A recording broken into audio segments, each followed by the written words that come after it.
Kristen and Cait, it's so good to have you both here. Thank you for bringing your expertise and wisdom today to tie together the elusive connection between the CRO and the CRM. This topic came up in a conversation that I had with each of you on the podcast, in the last few months, where I realized that from those two conversations, there was this disconnect for so many people between the CRM and who's responsible for the CRM, which is ultimately the revenue leader. So for today, we'll call that revenue leader the CRO. I mean, in every business, the CEO is ultimately responsible, but someone sitting in that revenue leader role is the one who's ultimately responsible for the revenue strategy and ensuring it's executed on a week-to-week and quarter-to-quarter basis. Let's start, Cait, by if you mind introducing yourself, and then Kristen, will you have you go next? Sure, that sounds great. Thanks for having me. My name's Cait Grabowski. I'm a senior implementation manager at Dynamico, but also a fractional chief revenue officer. I've partnered with over 50 companies now, ranging from startups to anywhere around 30 million ARR, helping to build those sales processes, optimize design for scalable go-to-market strategies, specifically within CRM and specifically within HubSpot as my favorite tool. Mm-hmm. Thank you. Mm-hmm. Kristen? Excellent. Yeah, it's great to be here today.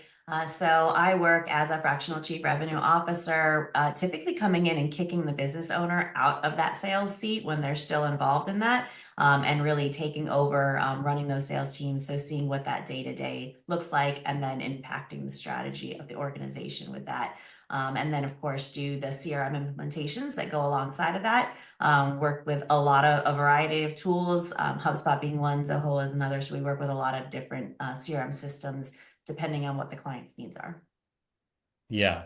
Well, yeah, thank you both. And one of the reasons that I was so excited about having you two together on this webinar is that this webinar is essentially completely tech or CRM agnostic, because I think one of the things we realized in the conversations that we had was that the tool ultimately doesn't really matter, right?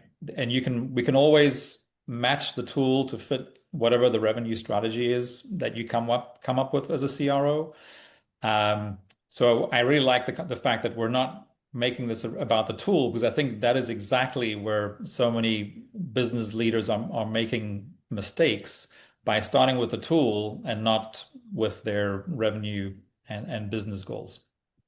So let's dive in. I thought to get started, it would be helpful to illustrate what we're covering today by having each of you share an example of a client who came to you convinced their CRM was the problem, or the lack of a CRM was the problem. But when you dug in, you discovered the real issue was actually more of a strategy or a process issue. So what was the symptom that they were experiencing versus the actual diagnosis that you made? Kristen, you want to go first? Sure thing.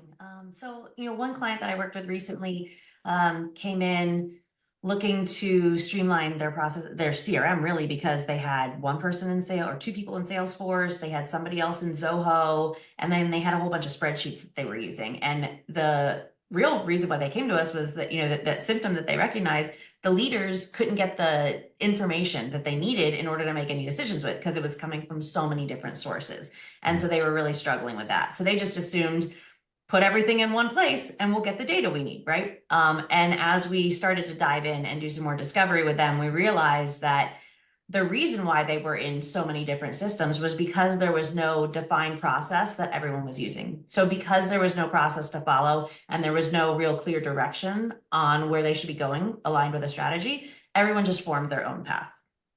Mm-hmm. Yeah. Cait, what about you?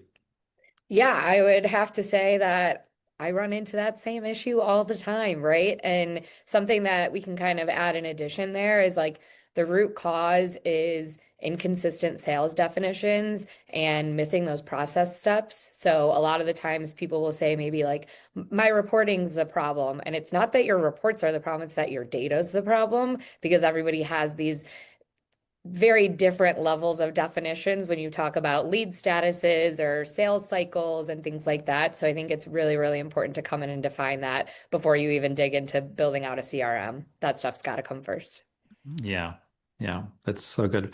So today we're talking about how technology isn't always the hero, right? I mean, we know that ultimately where you both want to get to, and every CRO, whether they're a full-time or a fractional CRO sitting in that seat, ultimately they need to figure out the tools they're going to use to be most effective, right? But the technology isn't the hero to begin with, but it isn't always the villain either, right? So when leaders approach their CRM projects with a CRO mindset, like moving from strategy to RevOps and then on to technology, it sets them up for so much more success than starting with a technology first focus. So with that sort of background, let's start at that strategic level. When you join a company as a fractional CRO, you're not there to fix the CRM, right? And this is you've both essentially alluded to that. You're there to drive revenue growth. So in those first few weeks, what are you assessing first? And what are the big picture sort of strategic elements you're looking at that have nothing to do with technology? Jump in, either of you. Sure. So, as I look at this, uh, process and people and then tech is a lot of the way that I look at the order, right? And sometimes you got to flip-flop process and people or do them in tandem, but technology coming last, as you've stated. And so some of the key things that we're looking at is strategic alignment, right? Is strategy truly a strategy, or was it, is it just kind of thrown out there as a, hey, we're doing something, right? Like, let's grow, let's progress. Or was it a strategy that the whole team has gotten aligned around? A lot of times we see top-down strategy that has not been informed by the bottom up. And so we start to, my first thing I love to do is sit there and have an interview with every single person, each salesperson, no matter what stage they are in their career there, how long they've been with the organization. That individual conversations really shed a lot of light on what's going on within the organization and challenges that a lot of the leaders who have just been in there so deep in for so long are missing. Right. Cait, Yeah. what about you? Absolutely. So could not agree more. Again, I think there'll be a lot of that on this conversation. But a lot of the time I start with like other revenue leaders as well, because I like to find out like how are we acquiring, how are we converting, how are we retaining these folks, right? So what do they believe to be true at this status, right? Before we even go into technology and things like that, what do you believe your definitions are? Where do you believe your money is coming from? All of that sort of stuff is really, really important to start with. And to Kristen's point, talking to your people, they know, right? So whether they're working in spreadsheets or multiple CRMs, maybe during an acquisition of a company or something like that, and you're trying to align them all, talk to your people first that you're working with and kind of understand what really works for one group and maybe not another, and get that alignment down before you ever start building a system out or even mapping for it. Yeah. So I guess you're both saying essentially the same thing, which is, and Kristen, I like the way you sort of position that as you can solve for the people and process sort of pieces that you have to figure out before you can move on. And you can actually do those simultaneously, because as you're having the conversation with the people, the question it sounds like you're asking is, well, what is your process today, right? What is your process today, and where do you think it might improve, so that we can get that nailed down before we start figuring out how do you then map that process to a CRM. Cool. So you're meeting with a leadership team, and the CEO says, we need to grow revenue by 35% next year. As a CRO, you know that's not a strategy, that's just a goal. So walk us through what you're thinking in that moment, and what does that statement not tell you that you need to know before you can build anything? Sure. So I always think like that's great that we have a number around something, right? It's wonderful that you've given me a percentage, but what does that 35% represent? What does it mean in real terms? Are we talking about growth in pipeline volume? Are we talking about conversion rates? Are we talking about deal size? Are we talking about ARR? What is that 35% growth to you, right? And then on top of that, like we can't operate operationally like just give a percentage around that, but we can use different levers to kind of get us there, which is really important. So you have to find out where we're going to get it from. Again, is it that new business? Is it expansion? Is it retention? And do we have a funnel that can support that type of growth, right? Giving an arbitrary number does nothing, but taking a look at real numbers and saying, where are we at and where do we want to be? Is it realistic? And how can we get there is incredibly important.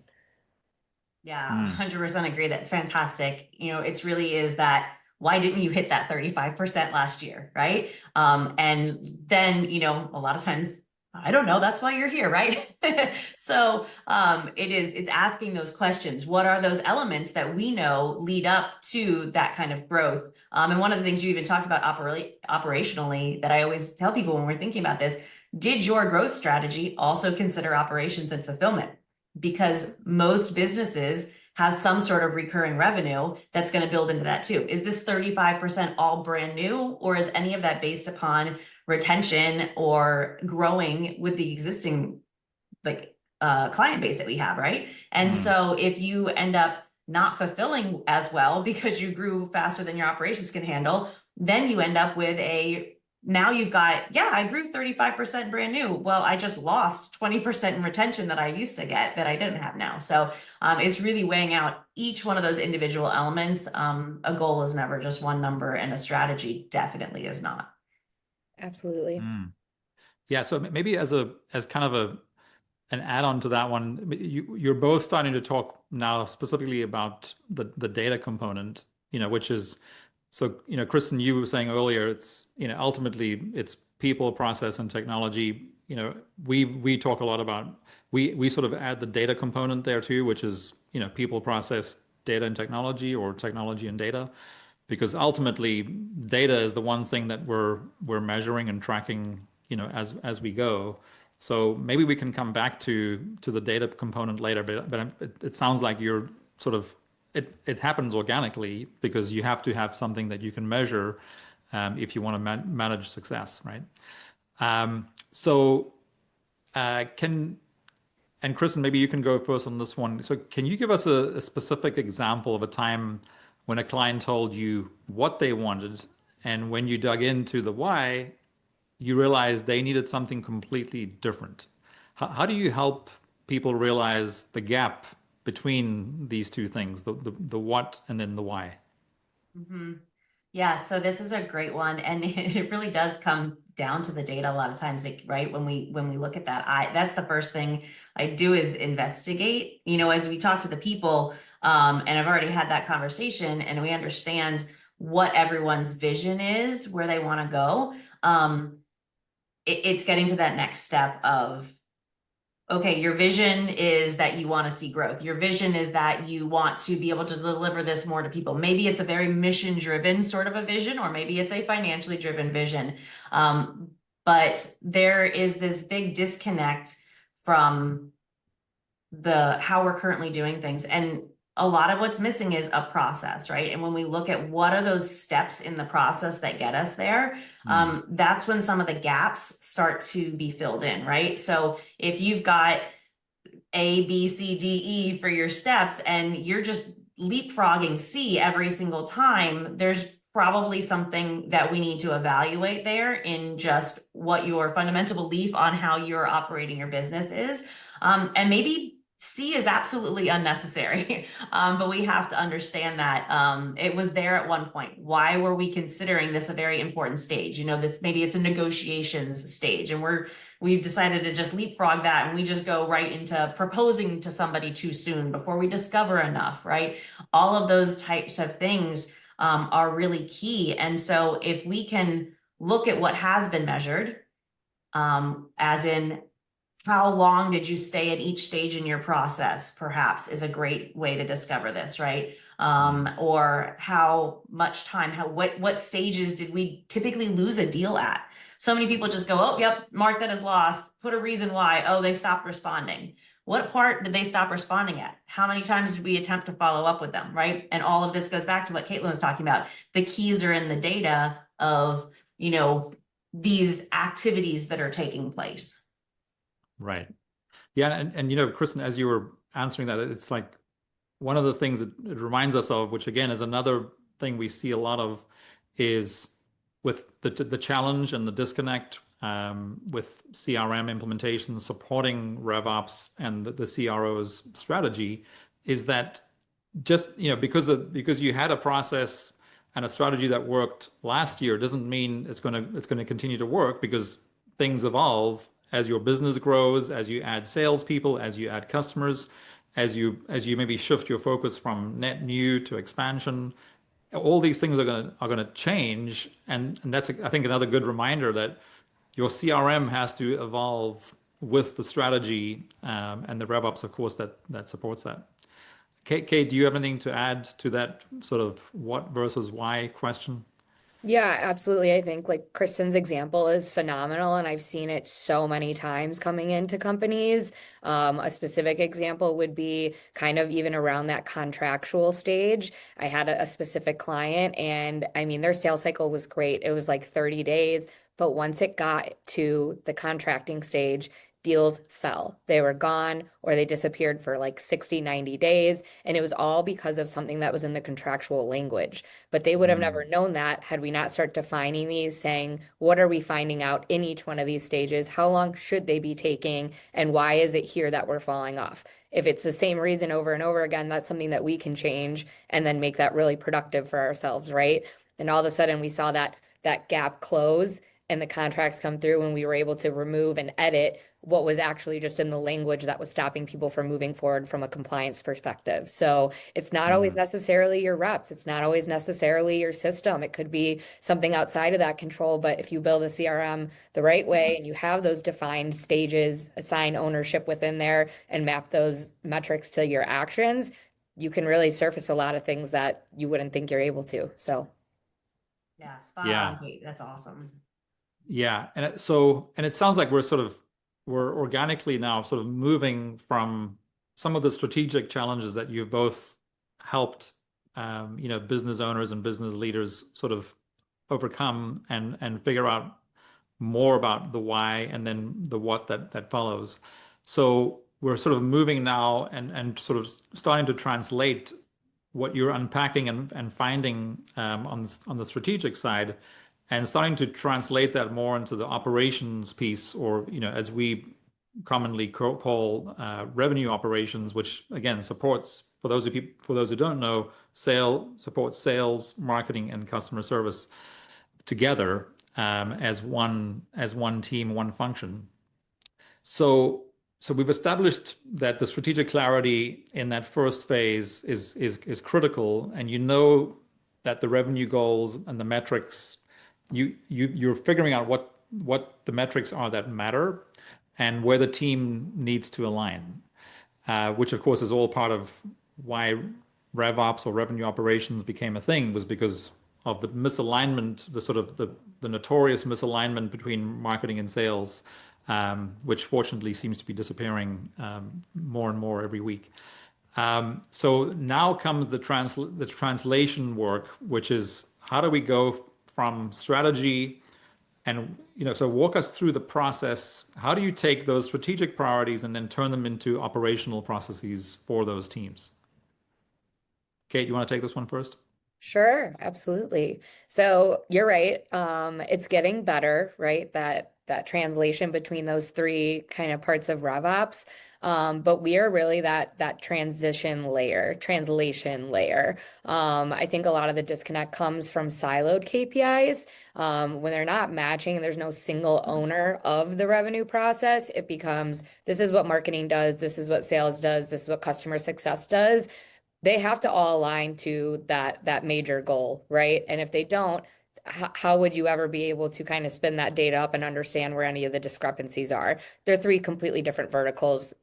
You're not doing a good job of it, right? So what I like to do is come in and I can diagnose that kind of by mapping those goals, setting metrics to them, watching behaviors that are happening, and using whatever system that we either have in place or don't have in place to support and see where that chain breaks. That's where you can kind of find that issue and start saying, are we all on the same page of what the bigger goal is? We always say we're aligning sales, marketing, and customer success, but I think we're also aligning really finance, sales, and leadership at the end of the day. So that's kind of like the other fold to it. And it's really, really important that you define all those metrics for the same goal and not keep people siloed. Yeah, I love that call out because, ultimately we're tying all this back to driving business goals beyond just revenue goals. Kristen, what about you? Yeah, and I love this, right? When you have silos, there's a lot of finger pointing, right? Oh, it was marketing's fault. Those leads were terrible. Oh, it was sales' fault. They're not following up. When you have unified metrics, as Cait was describing here, like you really do just get a much clearer picture of what's going on. And I really also like to look at this from the people perspective, right? When we're having those conversations, what are the handoffs, right? What's a true handoff look like? As Cait mentioned, transitions, right? This is that transition phase. So what are we handing off? What kind of data needs to get passed from person to person? What's the cadence for that, right? How quickly, like what are our service level agreements and expectations that we have internally for our own teams, right? Like you've got to get this turned back around to me within 24 hours so I can take on the next step of it. Right? Like I need some quoting information. I need rate information. Like if I wait 4 days before getting back to the client, like they've lost interest. I need this within 24 hours. So having those expectations really clear among all the teams is just absolutely critical to making this happen. And tracking it in the CRM allows you to see when have we fallen off of those expectations versus just gut feel and finger pointing. Mm. Yeah, and this also seems to be a step that a lot of companies skip, right? They go straight from we want to grow 35% to let's buy a CRM because the CRM is going to make that happen. We want everyone to walk away with specific questions they should be asking at this phase. So before they ever start looking at the technology piece, the CRM, the tools, what are the top 3 to 5 questions they should be asking their marketing, sales, ops, service teams to understand what you actually need? Cait, you want to take this one? Sure. So my first one is a big one. But what decisions are you making as a business without data? So I'm talking about those folks that are in spreadsheets and it's all like really prone to human error and editing that data. What are you already making choices off of based on that, right? So that's what we want to make sure we're solving for when you are picking the right CRM is kind of what business questions do we have that we need the CRM to surface for us and give us answers to. And then I would also say, a major one that's really important is circling back to kind of like how you can lose people if you're focused on growth versus retention. Like how do you lose deals? Where do we lose them in the sales cycle? Is it when they're already a customer? Do we know why? Right? Is it price? Is it timing? Do we need to pay attention to their fiscal years? Like all of these data points can be tracked within a CRM to make your sales reps' lives easier, to make your marketing teams' lives easier and know when to reach out to the right demographics and groups, right? All of that can be collected, which is great. But those are kind of like the 3 big ones that I'm like, how are we doing this now? And how do we want to be able to surface that in an instant for ourselves? And that'll help you kind of drive that decision of what kind of software would probably work the best for your team. Mm-hmm. Kristen, what do you That want to? perspective of like that data is so critical. How are you using it? What do you need from it? I also look at this from the process side of things. Your CRM can support process, it can't create process. So if you don't have a process that the team is bought into already and can follow, then that's a hurdle you have to overcome, or be at least evaluating first, right? And then the vision, right? What is the overall vision? What's the strategy that we have as leaderships, and why is that our strategy? And has everyone else bought into that and understand it, right? Are the doers who are going to get you the data understanding why we're doing this in the first place? Because if there's a misalignment in that, you're going to constantly be fighting this battle with the team. Put your data in the system. I need this data in the system. Why? It feels like an administrative burden for me as a salesperson to have to do this. Why do I need to do it? When they feel part of the strategy that's been created as the organization, they're more likely to get involved behind that, other than just data for the sake of data.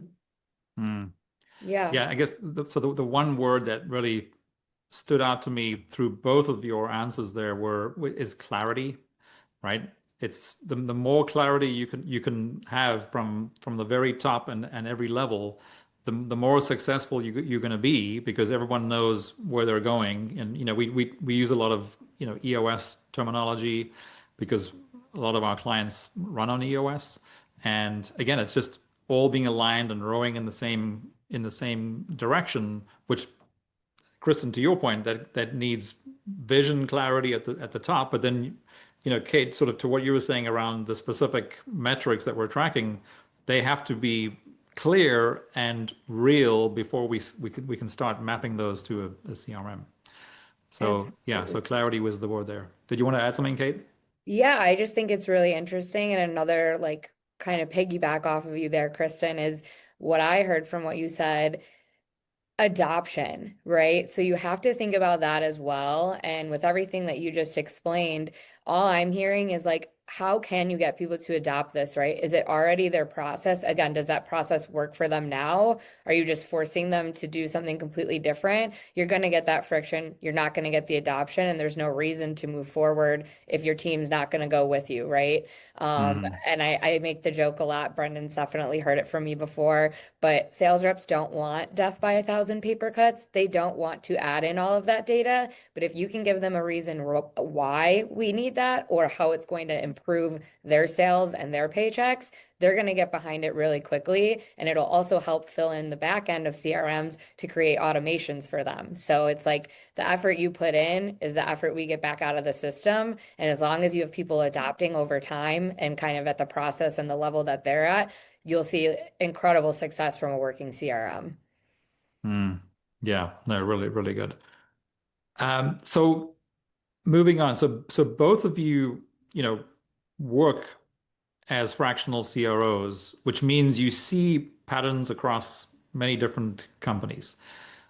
I'm guessing you've seen the gap between strategy and execution time and time again, where the executive team has a clear strategic vision, but operations, cannot deliver on it. And you've both essentially already been talking to this. So where does that disconnect usually come from, and how do you diagnose that, that in the phase before layering in the technology? I mean, you've both sort of partly answered this question already, but do you have anything to add on where that disconnect usually comes from? Kristen?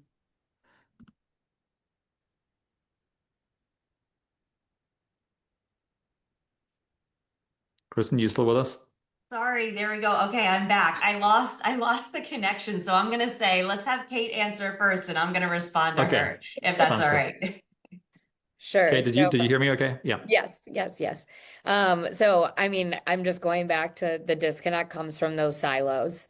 Silos of individuals, silos of processes, silos of definitions, silos of KPIs. It will absolutely kill your RevOps strategy if all of those things are not aligned across the three distinct verticals that we've talked about: sales, customer success, and marketing.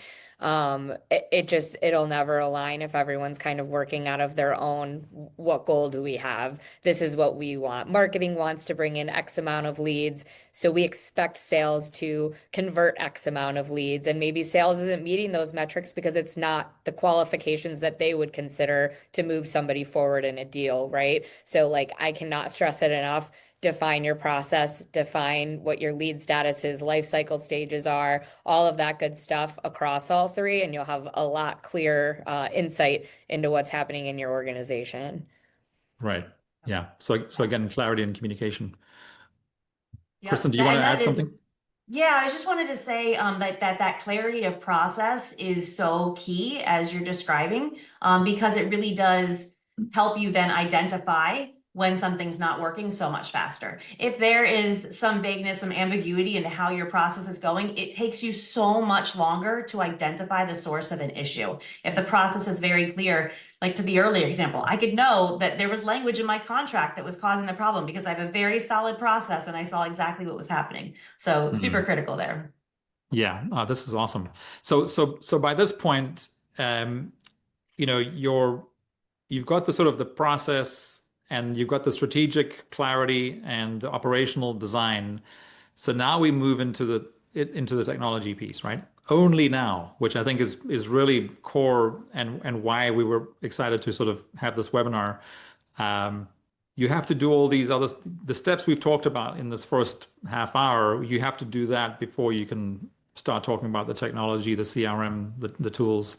So when you sit down to evaluate CRMs, what should you know about your technology requirements that you didn't know when you started? And what has become clear and how is that different from how most companies approach CRM selection when they skip those first two steps? Cait? Sure. So one of the things that we're definitely seeing today a lot of is people will take the time to set that process with me, right? And then they become feature led. This product does this. This has AI. This has this. Great, right? Like, let's evaluate all those things, but let's not let that lead or dictate our decision because of a feature. What we want to do is make sure that we have a simple matrix, if you will, of like must-haves, nice-to-haves, non-negotiables, almost like when you're looking at real estate, right? Like you're gonna bend and break on a few things, but we can't just be excited because it's the penthouse. Maybe it's missing all of our non-negotiables, right? That we absolutely need. So I Hmm. think it's something similar to that when you think of it in that light. And then you also want to get a little bit into the evaluation of how do our working styles, our workflows, how do they fit into each one of these solutions? I think a huge one is reporting capabilities. It's something that I hear from clients on a daily basis when they are switching systems is this going to be able to spin up the reports that I'm either used to or I'm looking for and can't surface right now with the data that we're collecting? And then again, that third one is probably going to have to be like adoption potential, because you can spend all this time and money building processes and software. If you don't have a team that's aware of that or understanding what they're kind of the gift they're going to get out of this big change, you're not going to have that adoption, and it will fail. So it's really important to have change management strategy into the software that you're picking in order to make sure that it will get adopted. Otherwise, complete waste of time. So it's really important. Mm. No, absolutely. I could, I Kristen. would line up those three exactly like you laid, and I would also, um, just, because we talk about those integrations, the reporting, all of that piece of it. And the last thing I would just add to it is scalability, right? You are looking at a CRM likely because you want to grow your organization, right? You're in a growth ready mindset. As you grow, you mentioned this earlier, Brendan, your process is going to change. Things are going to change for you. If you get a CRM that fits exactly where you are right now, that might feel really good. And you might get the user adoption, you get the reports you need today, but now you've grown 35%. Now things have changed in how you are delivering. You've got more people. Can the system accommodate that, right? Are you going to be able to add extra features, functions, integrations, things like that you need? Can you just ebb and flow in the system to be able to achieve that growth goal that you're hitting? Because you're not getting and investing in technology and CROs and all of this stuff in order to stay in the same place you are today. Yeah, yeah. I mean, so as you were both talking about that, I mean, the thing that stood out to me is, again, because I suffer from it as much as anybody else, which is shiny object syndrome. But we're also all very familiar, it doesn't matter what CRM or tool you're talking about, the one stat we keep hearing different versions of is, oh, we're only using, 30% of our Zoho or 30% of our HubSpot or 30% of whatever. And I think it speaks directly to what you're both saying, which is you don't have to use 100% of the features and tools that all these very powerful platforms can do. You just need part of what you do as a CRO that's essentially mapping and figuring out how the CRM is going to be built is you're only using the components that particular business team needs, right? Why would you add tools that no one's going to use? It's just going to create, you know, complexity, which is never a good thing.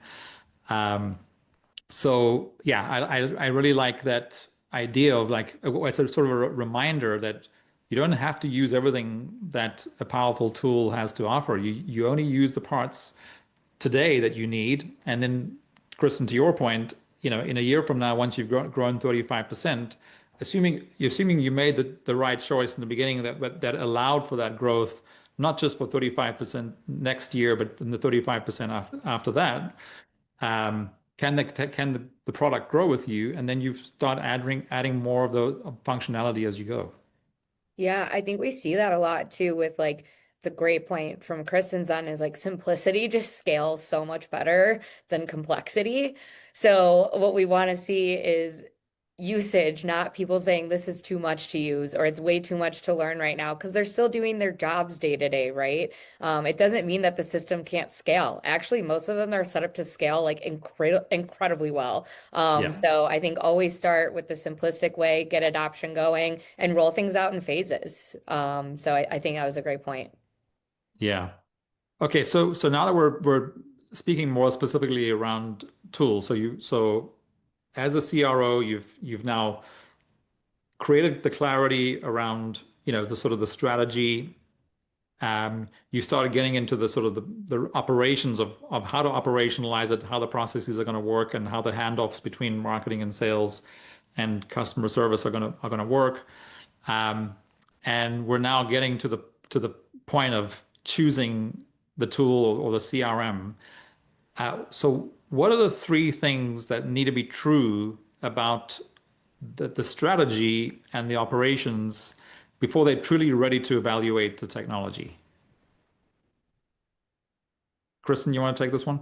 Yeah, and I think it's a recap of some things, we've already been discussing here. Yeah. But it really it's that alignment on the strategy. It's understanding what technology do you use elsewhere in the organization that has some level of rigidity to it, right? Are you using some sort of proprietary tool that's necessary for operations, but you need to integrate with, right? What does that look like? And then really for successful adoption is what does the overall user sentiment regarding buy-in, where is that? Where is that right now? And what do you need to do and change within the organization in order to get the rest of the way there, to get that buy-in before you even put the tool in place, right? Get people excited about a technology switch instead of terrified, which is a very common sentiment. Yes. Cait, anything else to add there? No, just agree again. Super, super important to be aligned. I think it's just also really important when you're picking the tool to try and mirror like your flow, your sales reps flow, your marketing flow, because it will help that adoption. Creating a net new, all new procedure, product, everything, that's when you do get the scared look. So it's really, really important to understand current processes. And then there's always iterations to make them better down the line. It's just how do we get all the data into a working solution? And like Kristen said, maybe also with integrations involved, right? Now we can have multiple solutions feeding into one central source of truth where we can get that reporting surface, and it's really exciting. You just have to make sure you're taking the right steps in the right order in order for all of that to come to fruition. Yeah, so yeah, that's all really good stuff. So so we're now getting into sort of designing the processes and how they fit into the technology. So what is a warning sign that a company is about? So we've talked about using too much of a tool, and this is another way to say that is, you're over engineering the system. So just before we move on from this one, so what are what are sort of the warning signs that somebody is about to over-engineer their system? What should leaders be watching for? I think the key thing is over automating, right? Oh, cool, we're going to have this technology and it can make everything simpler for everyone because we can automate and automate and automate. And if you automate so much that if I push one button, I'm not sure what's going to happen, I'm going to run away from that tool, right? And the other component is so much time and arguments and the teams and things like this trying to solve for the 10%, right? When we look at simplicity of a CRM, like Cait was mentioning, how do we focus on the 90%, right? What are the majority of the scenarios, not just that 10%? So many over-engineered systems are because of that 10%. And in reality, that 10% usually only ends up being a 1%. They just think it's bigger than it is until you really start to break it down. Yeah, which is I totally agree. Those automation triggers, it's something I talked about. I talk to my clients daily about this is if you have too many, no one knows what's happening, right? So not only do your reps or your marketing or your customer success, right? Maybe they're afraid to touch that button because it feels like a big red button and they don't know what's going to happen after that. So that's a scary thought. We don't want them to feel that way. And on the other side of the coin is your engineers or your system admins.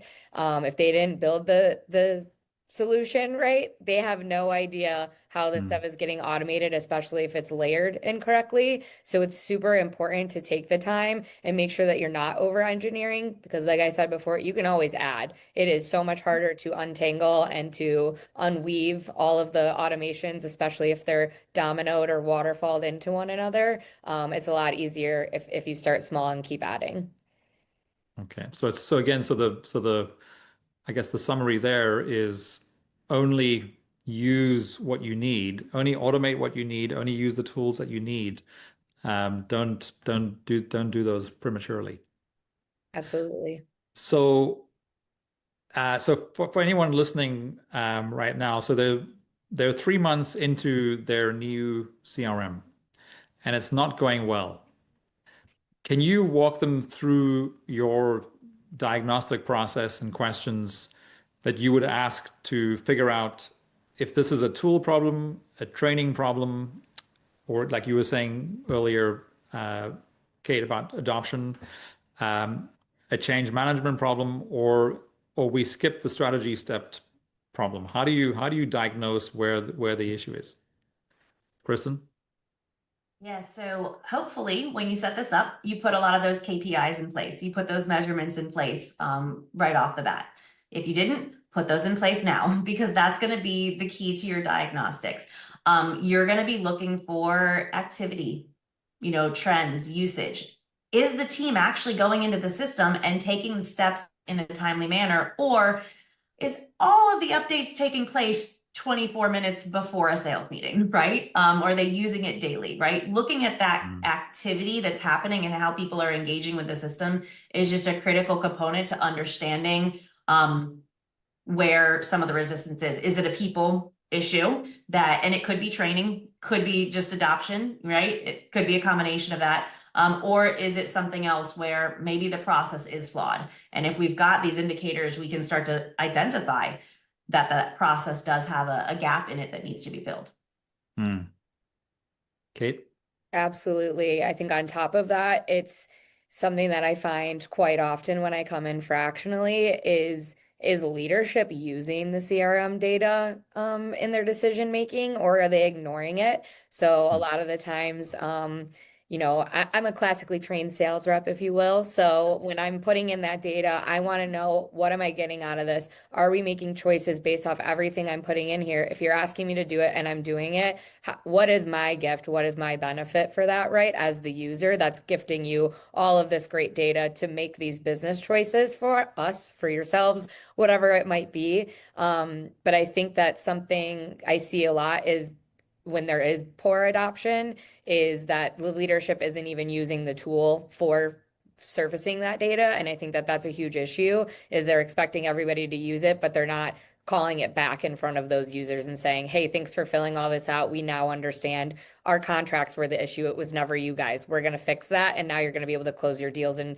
30 days instead of 60, right? And then you're getting that velocity and you're getting exponentially faster in your sales pipeline, making money quicker, maybe even more at that point. So I think it's really important for leadership buy-in to continue and to stay and to like lead the charge on that. That's just something that I see a hole in quite often. Hmm. Yeah, that's a So fantastic addition. Those leaders really needing to be actively engaged, leading by example, essentially. Yeah. We'll be using the CRM regularly, so should you. Yeah. yeah, and I guess as you were both responding to that, it was the thing that stood out to me is again the connection between the the metrics and KPIs, and of course, which are tied to the business goals, but they have to eventually tie back to the activities, right, that are happening in sales, in marketing, in customer service, because if they're not actually tied to the activities, then what are you really doing, right? I mean, that's ultimately why you're doing all this is trying to determine whether the activities that you have decided are the right ones are the right ones. Mhm. The metrics will then tell you whether they are or not, and if they're not working, then you can obviously fix them. Um, so that was kind of what stood out to me there is just that tie-in from the reporting, whether the leadership team is using the data that they have to make decisions.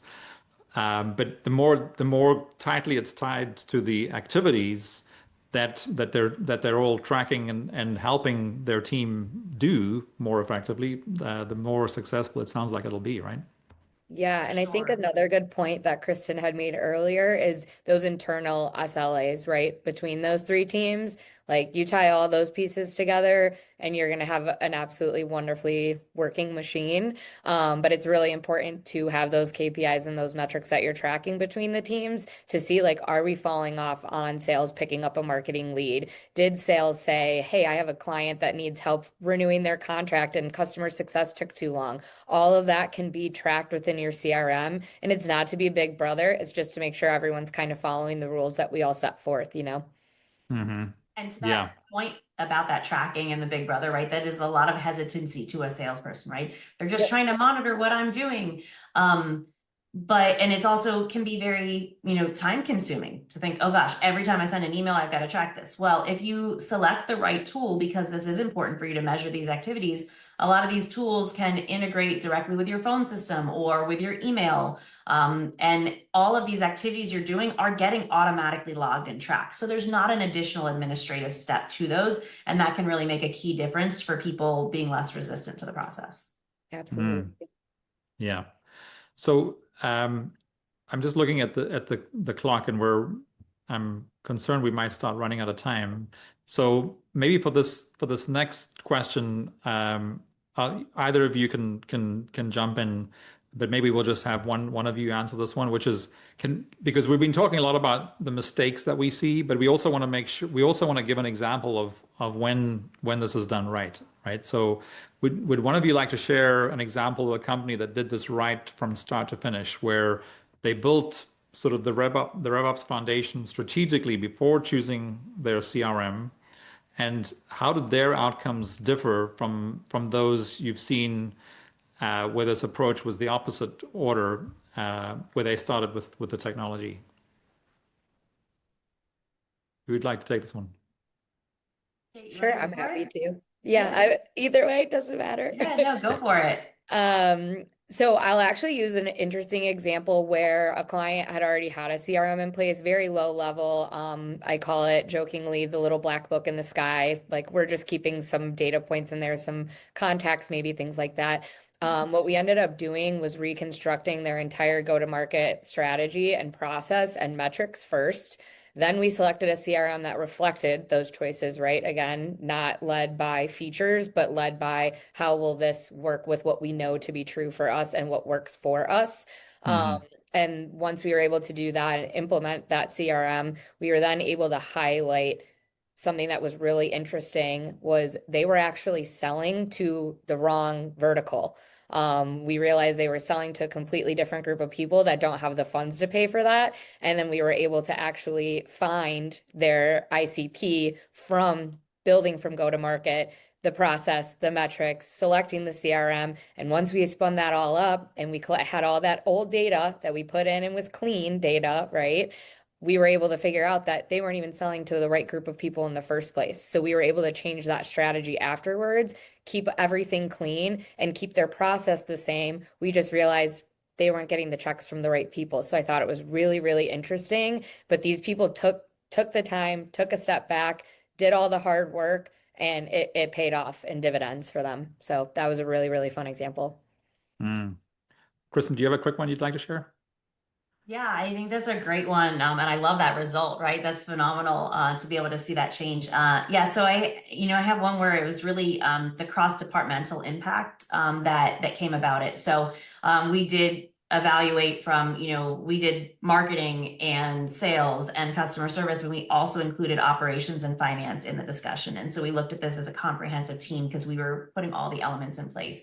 And the entire team had been somewhat disjointed. Their growth was really stifled. People were sitting in multiple seats and working, overlapping multiple seats, not necessarily because it was too small of a team and they had to, but because there was no trust going on from team to team. And so sat back and really spent a lot of time on these discussions about what the process should look like, how we should be working together as a team before putting the system in place. And then once we implemented it, it really had all of those checks and balances, those SLAs cross-departmentally that they agreed to. And in this, they were able to easily add new people into the organization because that strife was gone.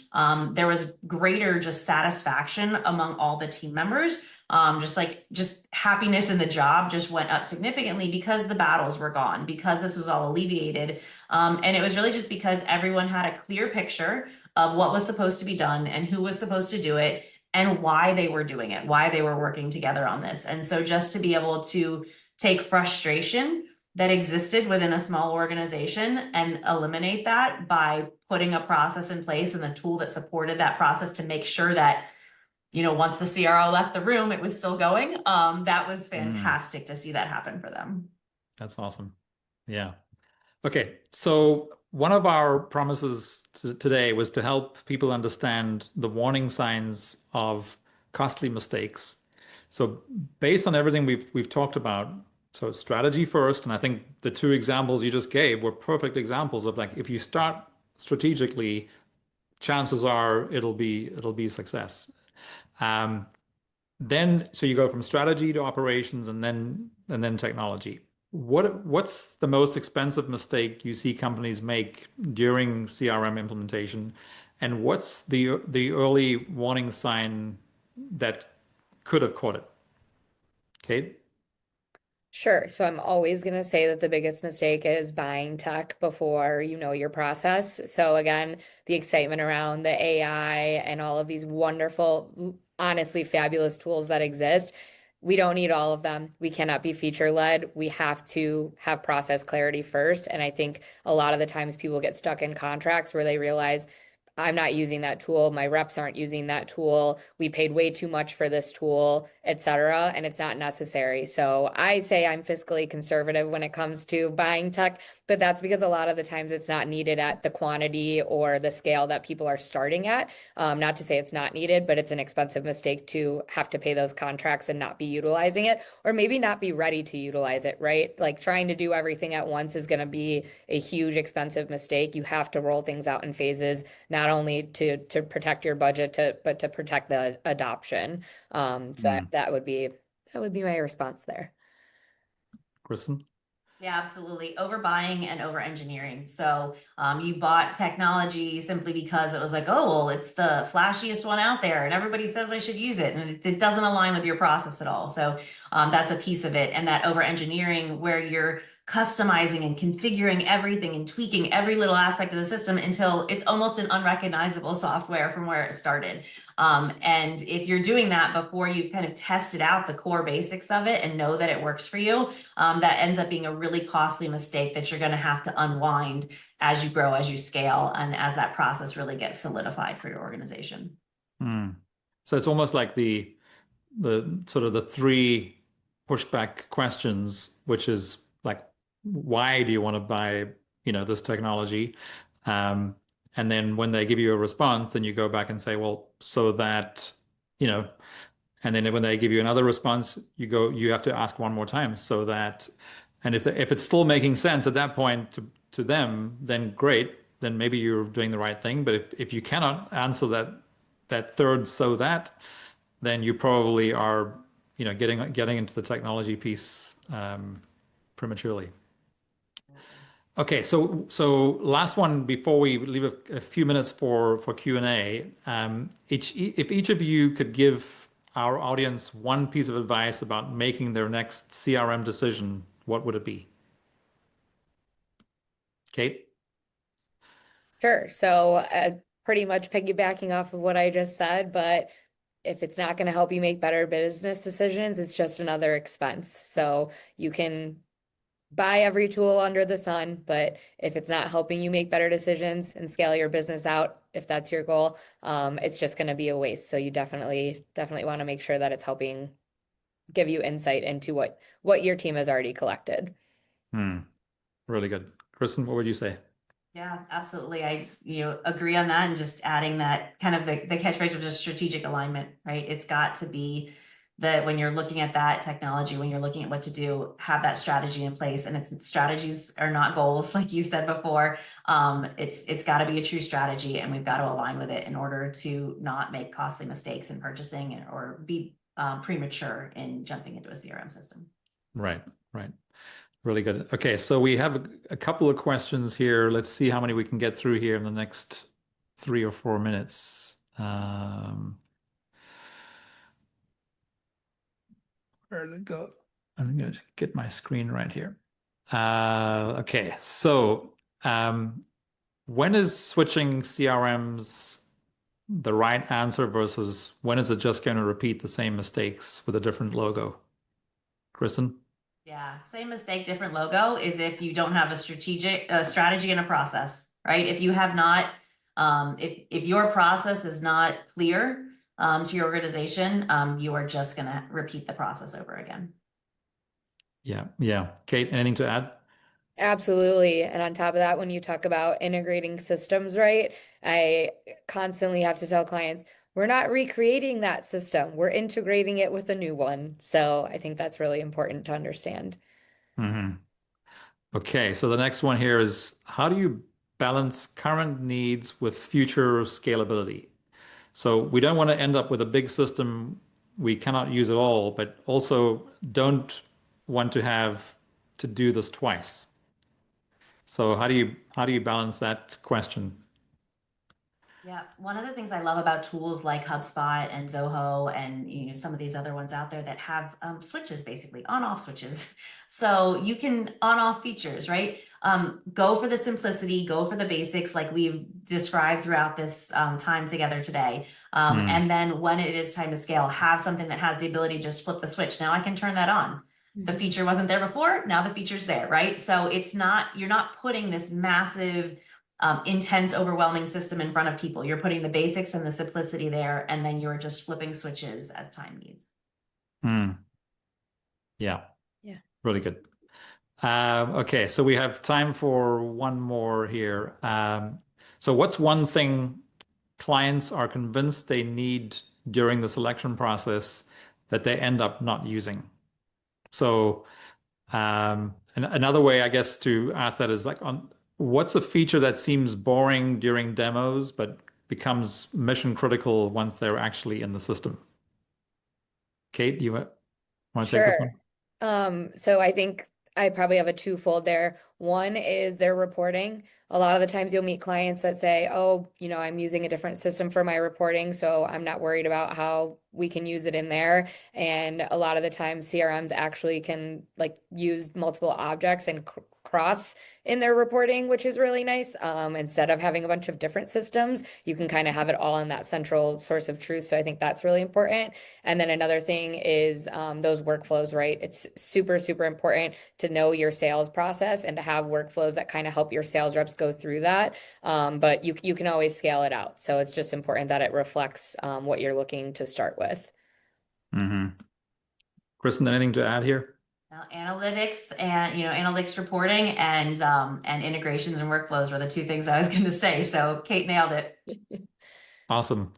Well, thank you both so much. I think this is going to bring a lot of value to a lot of people, those who were able to attend live, and I know there are a bunch of people who are going to get this recording afterwards. So thank you both so much. I think this is going to be super helpful for a lot of leadership teams, and I look forward to continuing these kinds of conversations as we become more strategic about implementing our CRMs. Kristen, Cait, thank you. Thank you so much. Thanks all for attending.